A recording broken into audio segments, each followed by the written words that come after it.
Денеска одржавме состанок на кризниот штаб на општина Прилеп, при што разгледавме состојбата на коронавирусот во нашата општина.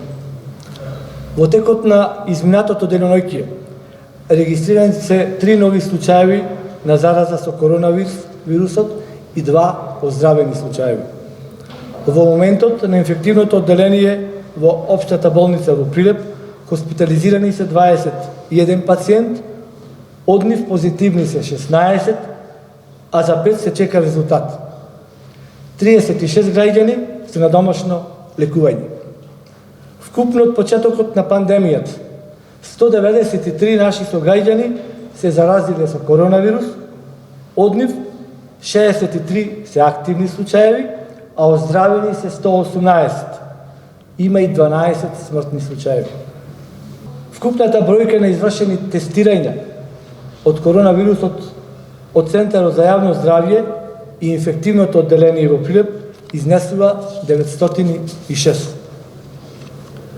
Во правец на ваквата ситуација со вирусот COVID-19 во нашата општина, сакам и како градоначалник, како лекар, но пред се како човек, да кажам дека сум згрозен од вчерашната намера на опозицијската ВМРО-ДПМН, злоупотребувајќи ја состојбата на коронавирусот, да внеси нови поделби помеѓу граѓаните во нашата општина.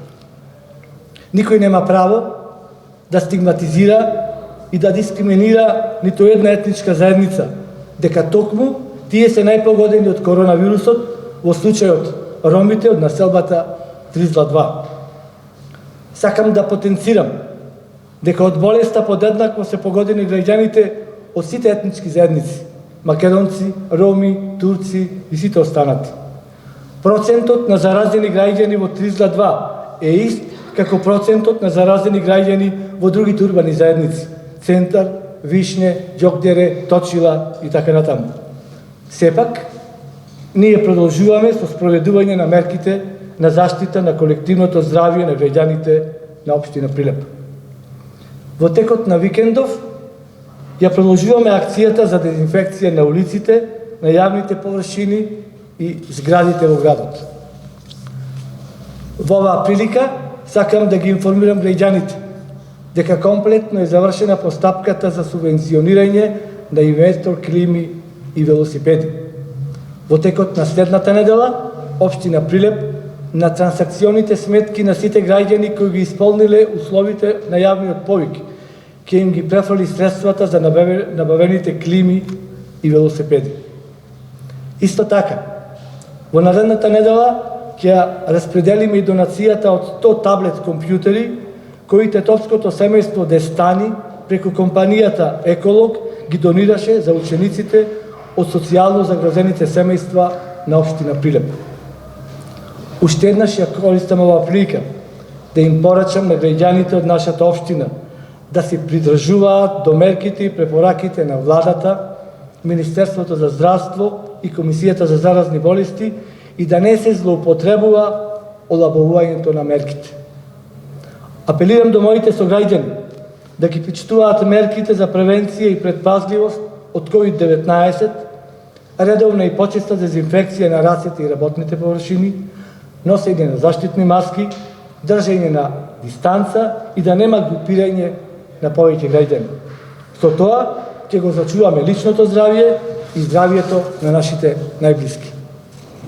Сакам посебно да се обратам до повозрастната категорија на граѓани, лицата над 67 години, особено оние со хронични болести, и покрај олабавувањето на мерките, што помалку да ги напуштат своите домови и на тој начин да се заштитат себе си и своите семејства. Да не би рекла јас дека нешто се случува драматично во Тризла, значи тие се луѓе вработени во работен однос од овие фамилии, кои што работат во различни фирми во градот, ги следиме исто нивните контакти, активен надзор се врши над нив, како и над сите останати, со секојдневно контактирање и следење на здравствената состојба, и можам да кажам, значи во моментов сите тие контакти ни се изолирани. За сите активни кластери можам да кажам дека контактите ни се изолирани и ги следиме и така ги откриваме во последнава недела новите позитивни случаи. Значи тие ни се од веќе постојачките кластери. Во последниве 2-3 недели, како што ни се намалува и бројот на заболени,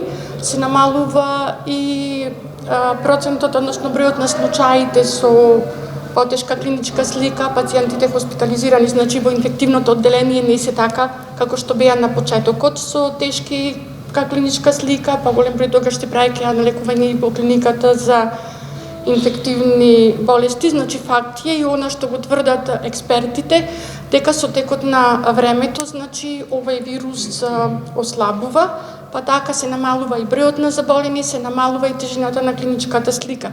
Инаку следејќи го бројот на заболени, ние кај нас од почеток на пандемијата, односно од 24 февруари, можам да кажам дека најголемиот број на заболени го имавме, или пикот, во периодот меѓу 17 и 24 април некаде. Тука во период од 2 недели, значи во просек имавме од 40 до 45 заболени, додека почнувајќи, значи од 24 април наваму, бројот постепено опаѓа, така да од 1 мај наваму во просек меѓу 15 и 17 заболени имаме на неделно ниво, се значи дека е за половина бројот намален во однос на тој период кога се регистрираше најголем број на заболени.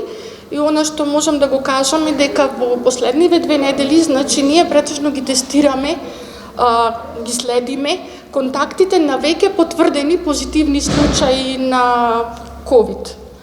Така да од тие кластери или од кругот на тие заболени изнаоѓаме ново заболени нивни контакти, така да мислам дека она што може да се каже е дека навистина бројката на заболени се намалува.